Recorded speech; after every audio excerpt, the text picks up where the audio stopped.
Madame, Monsieur, bonsoir, ravi de vous retrouver pour votre journal. Voici les principaux titres de cette édition. L'hôpital de Hayatea sous tension, un préavis de grève déposé jeudi inquiète les femmes enceintes de l'île à qui craignent des répercussions sur le suivi médical. La vente d'alcool fermée à partir de 0h ce soir, mais uniquement dans les circonscriptions 2 et 3. Les communes de la première circonscription ne sont pas concernées, une décision qui laisse perplexe. On prendra des nouvelles dans l'Hexagone de notre lanceur de javelot, Teuraite Aitupaya, qui aura la chance de participer aux Jeux Olympiques à Paris.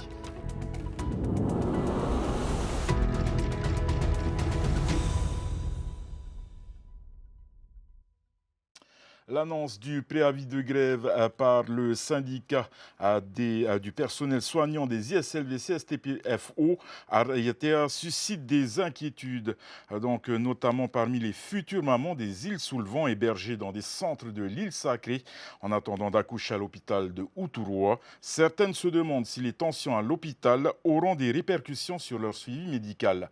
Les détails dans ce reportage de Roni Moufat. Situé à proximité de l'hôpital d'Uturoa, le centre d'hébergement Rosa accueille régulièrement jusqu'à 8 pensionnaires, principalement des femmes enceintes des îles sous le vent, venues accoucher à l'hôpital d'Uturoa. Elles peuvent rester 1 semaine, 2 semaines et 1 mois si nécessaire. La CPS prend en charge toute la durée de l'hébergement. Les mamans viennent de toutes les îles sous le vent, de Huahine à Maupiti. Hier soir, dans les journaux télévisés, ces femmes ont appris qu'une grève imminente se préparait à l'hôpital. Ce matin encore, elles en discutaient entre elles, inquiètes des risques de réduction du personnel médical et de l'accès limité aux infrastructures hospitalières. J'ai appris ça avec ma famille de Bora. Et tu n'es pas un peu inquiète? Ah si, je suis inquiète. Si c'est jusqu'à pour le 15 ou le 16, si alors. Si la date prévue est pour bientôt et qu'il n'y a pas de médecins traitants pour nous, ça va être compliqué, je pense. Et si par exemple il y avait des complications et que tu devais aller sur Tahiti, est-ce que c'est possible dans ton état ou pas? Non. Je préfère rester ici sur place même. Je trouverai mon moyen pour accoucher ici même. Ça va être très dur, hein, vu qu'il y a à partir d'un certain mois, genre 8-9 mois, on ne pourrait même pas prendre l'avion. Je pense que c'est interdit. Et côté financier aussi. Hein. Vulnérables, loin de leur domicile, elles craignent pour leur sécurité, celui de leurs petits, espérant ne pas avoir à subir les conséquences, un stress dont elles se seraient bien passées. Franchement, je suis inquiète. Il faudrait quand même que le gouvernement trouve une solution. Hein. Ça sera plus raisonnable pour nous. Jeudi après-midi, le syndicat du personnel soignant des îles sous le vent, CSTPFO, a été sollicité par la direction de la santé. En attendant une issue favorable, le personnel médical continuera d'assurer les soins nécessaires, garantissant ainsi la sécurité et le bien-être des futures mamans et de leurs bébés. Un jeune homme au guidon d'un 2 roues a tragiquement perdu la vie à 9h ce vendredi matin dans un accident de la route à Paparapika à 36. Il est entré en collision avec un véhicule et n'a pas pu être réanimé. Sans plus tarder, nous ouvrons notre page consacrée aux élections législatives.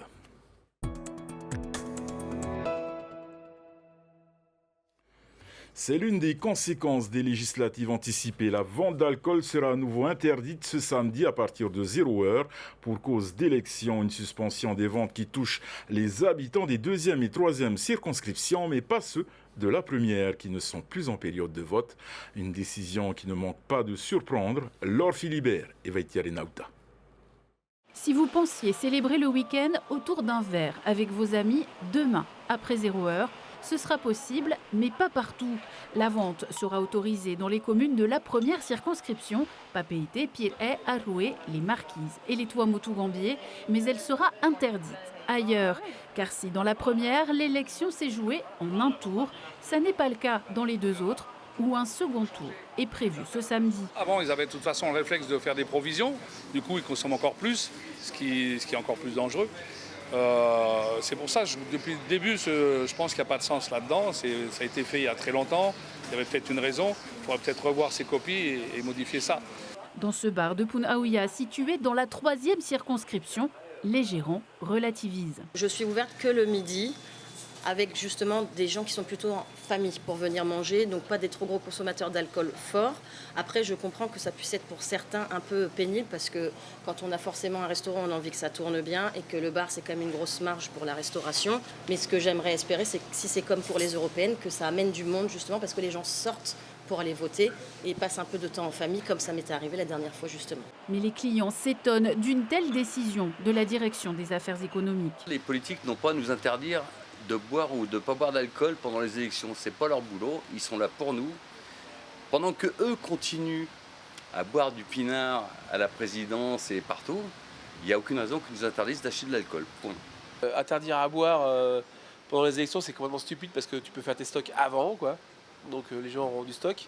Et alors, est-ce qu'il y aura des points de frontière entre les villes, entre les circonscriptions? Est-ce qu'il y aura les gendarmes qui vont faire barrage et tout?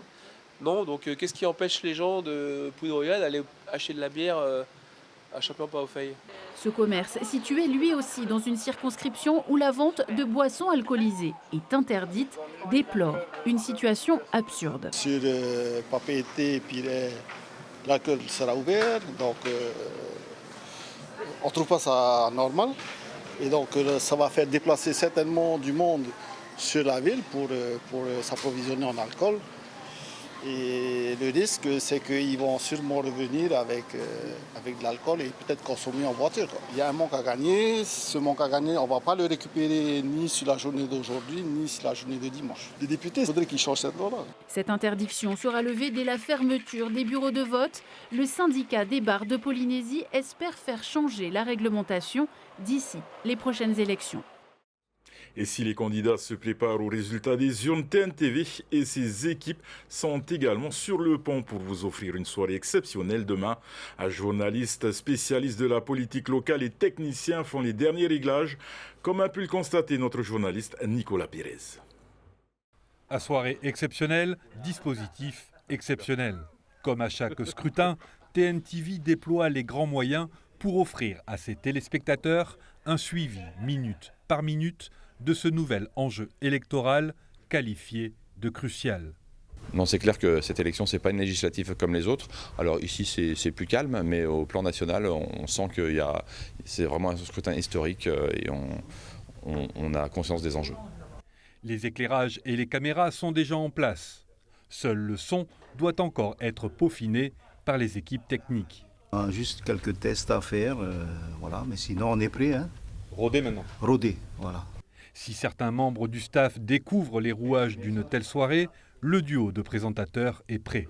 Je pense que depuis 20 ans qu'on fait ça ensemble, on se connaît un petit peu et l'avantage c'est que je pense qu'on sait qu'on peut compter l'un sur l'autre. Et donc dès qu'il y a un petit temps mort, on part quand même sur 5 heures d'émission, donc on sait que l'autre peut boucher un peu les trous et les temps faibles de l'autre. Une complémentarité précieuse pour animer les débats sur le plateau et gérer les interventions des journalistes déployés dans les communes.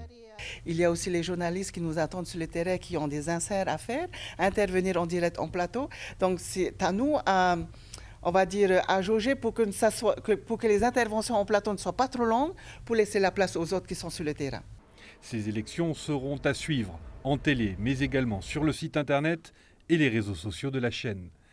Oui, alors nous, au web, on va être mobilisés dès le matin avec des lives Facebook dans les bureaux de vote, l'ambiance un petit peu. On donnera la participation à midi, la participation à 17h. Et puis le soir, évidemment, on va suivre la soirée électorale et on publiera les résultats en direct sur nos réseaux sociaux et sur notre site internet. Pas moins d'une 60aine de journalistes et techniciens seront mobilisés pour assurer cette soirée électorale en direct dès 18h. Et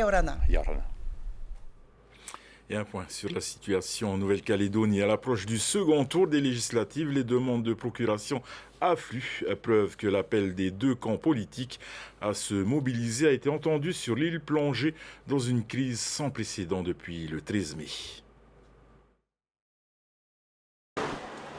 Dans la dernière ligne droite avant le deuxième tour, une petite foule s'amasse devant le commissariat de Nouméa. Ils sont nombreux à venir valider leur procuration et prennent leur mal en patience. Face à cette forte affluence, le commissariat a dû mettre en place des listes. Les électeurs sont appelés à tour de rôle. Nous, ça fait 2 heures cela. l'occasion pour nous d'exprimer dans les urnes notre mécontentement qui a commencé le 13 mai. Le 13 mai 2024, premier jour des violentes émeutes qui ont plongé la Nouvelle-Calédonie dans une crise économique et sociale sans précédent. Un soulèvement en réaction au projet de réforme de la Constitution porté par les loyalistes.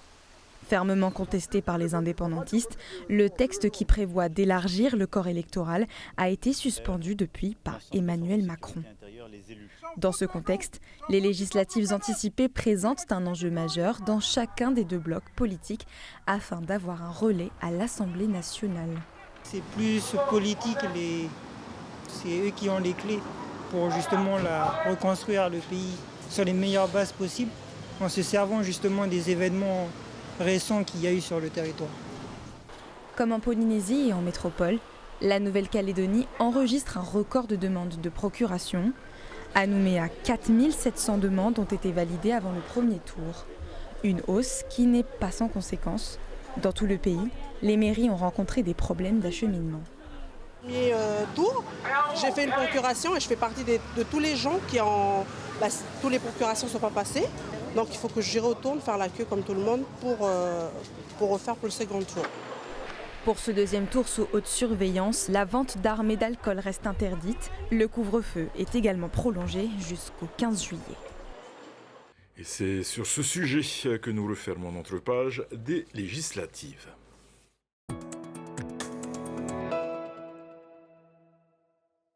Un ancien haut-commissaire de la République en Polynésie nommé ministre de l'Intérieur de Monaco, le prince Albert II de Monaco a décidé de faire appel à un nouveau conseiller de gouvernement, un ministre de l'Intérieur, selon différents médias de la principauté. Et c'est l'ancien haut-commissaire Lionel Beffre qui occupera cette prestigieuse fonction. Il devrait prendre officiellement ses fonctions le 5 août, selon divers médias monégasques.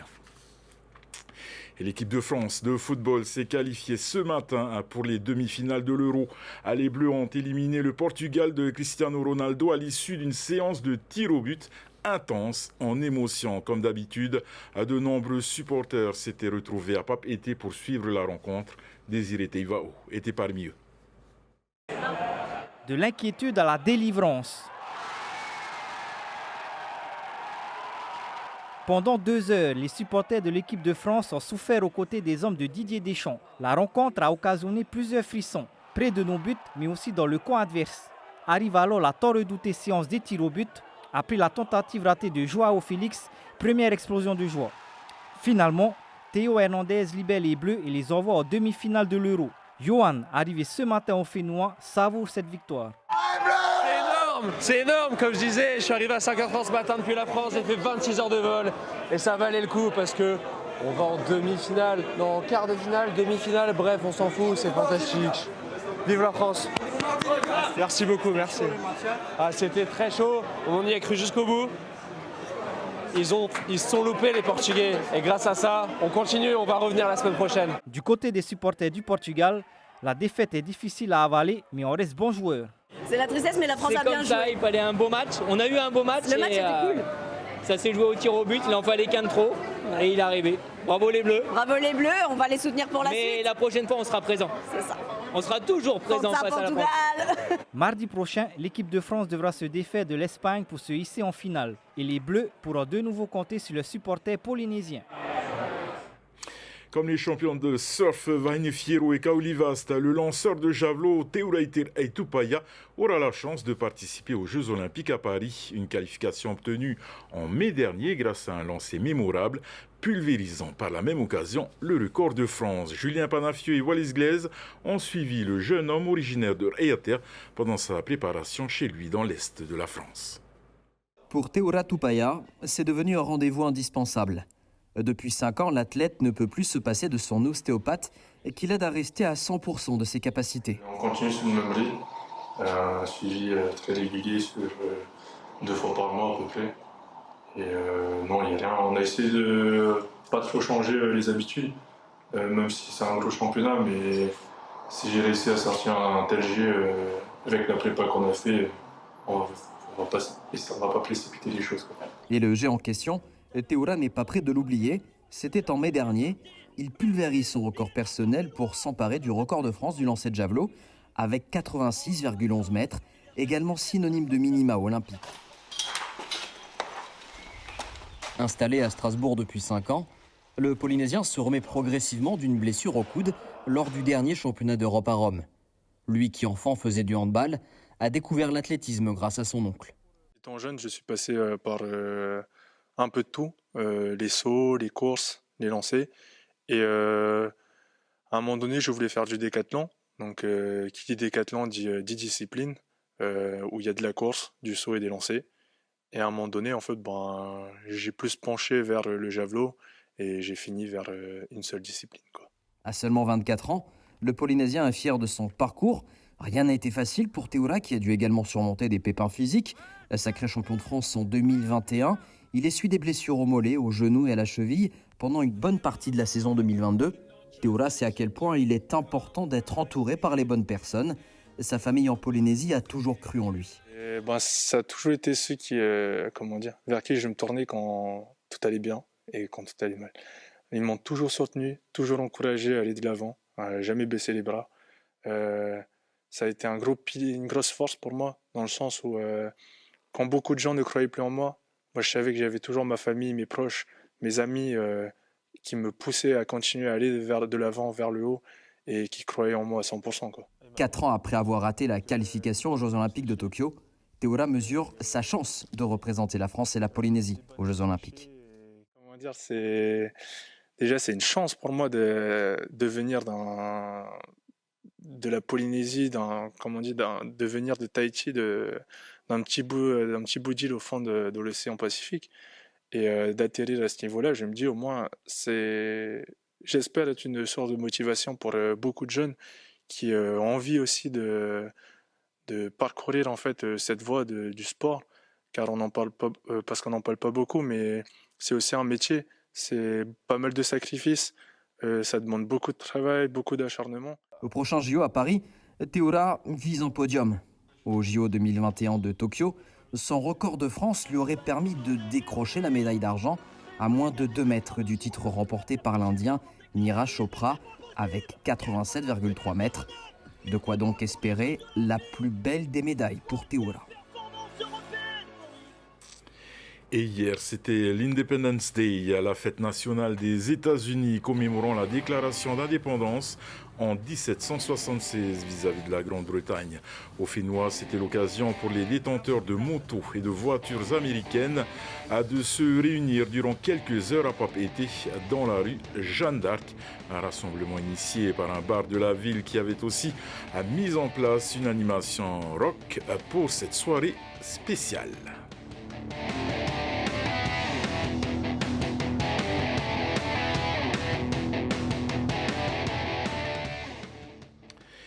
Elles viennent de France, mais aussi des États-Unis, du Mexique ou du Chili. Comme chaque année, le Conservatoire artistique de Polynésie a ouvert ses portes aux danseuses et danseurs de l'étranger. Un stage qui participe au rayonnement du Ori Tahiti. Nos journalistes Valentine Vassel et Esther Cordet étaient aux premières loges de leur examen final. C'est le grand jour pour les passionnés de Ori Tahiti venus du monde entier pour suivre cette formation. Originaire du Chili, Christina est une habituée. Voilà 5 ans que cette prof de danse vient au Fénois pour participer à ce stage. Je le fais pour mieux comprendre la culture, les pas de danse et surtout pour revenir dans mon pays et leur apprendre ça correctement. Depuis 2009, le conservatoire a formé plus de 500 danseurs étrangers. Selon Fabien Dinard, ce stage intensif d'1 semaine permet aussi de faire la promotion de la culture tahitienne. Ils ont appris nos chants, ils ont appris un outé, un tarawa, un ruo en seulement 4 jours. C'est beaucoup. Et j'ai vu que j'avais de la prononciation. C'est également un moyen pour nous de promouvoir notre culture d'abord et aussi notre langue. Cours de pupu himene et même de ukulélé sont au programme. Avides de connaissances et appliquées, les danseuses impressionnent les membres du conservatoire. Le niveau est très élevé et sont surtout investis. En fait, c'est que je trouve vraiment un petit peu désolant par rapport à nous, peuple maori, c'est qu'il y a moins d'investissement par rapport à notre culture.